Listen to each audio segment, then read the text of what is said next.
Hello. One of you asked the question if we can utilize plasma for people with hemophilia. Oof, what a tough question. Let's chat about it. Hello, my name is Greg Friedman. I'm a PhD bioengineer, and on this channel I like to chat about science in general and plasma specifically. And today I'd like to answer a question from one of you. The question was on the video, can plasma coagulate blood? And the short answer there is yes. But the question is, do we utilize plasma for people with hemophilia? That is a fantastic question, and I'll talk about why in a minute.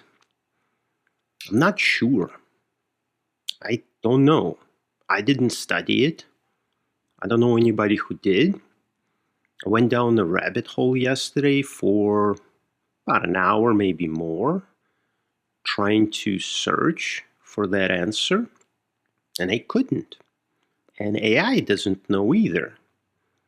So that's a fantastic question. Now, on the surface, let's talk about what is hemophilia. Hemophilia is a disorder where depends on the type of hemophilia, but one of the clotting factors is missing. So your blood has difficulty coagulating naturally. And specifically, there is one or two proteins, one of the two molecules that participate in the intrinsic coagulation cascade. So in the coagulation cascade, that leads to the formation of thrombin, which forms this mesh network that keeps the blood clot together. And if you can't form this network, your clot, even if you kind of thermally coagulate blood or desiccate it using, for example, plasma, your clot isn't stable because you don't have thrombin. So what can plasma do anything? I mean, sure, plasma is very good at sucking moisture out of things. So plasma can desiccate the blood and coagulate it that way. Plasma cross-links stuff. So you will cross-link blood as you would any other biological gooey substance through drying it and cross-linking it. If you increase temperature a little bit, you can thermally coagulate.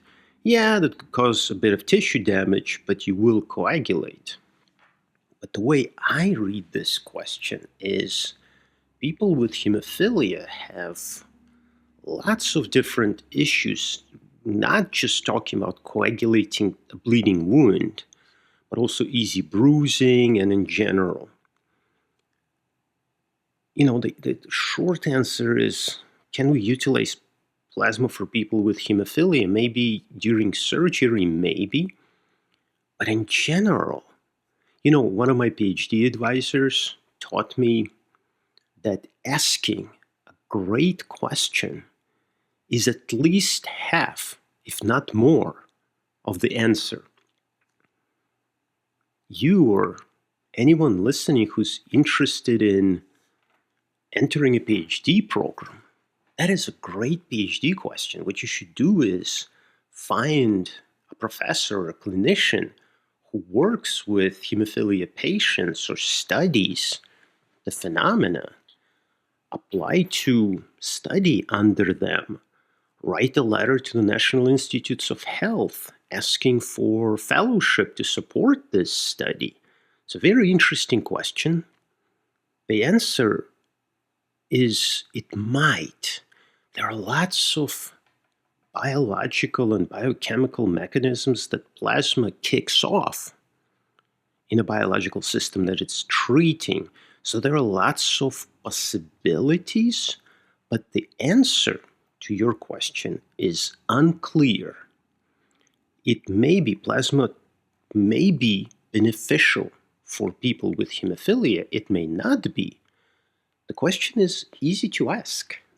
It is hard to answer. I don't know if there are animal models that specifically mimic hemophilia disease in humans, and even how those models translate to humans. How would you structure such studies? What you would look for? All those are challenging questions and merit, 3 years plus of your life to study them. And that's what PhD is. So thank you for a really great question. Sorry, I have no answer, but my answer is no answer. That's what makes it a beautiful question, and I hope to get more of questions, especially if they're related to plasma. I enjoy doing this. Peace. I'll see you in the next one.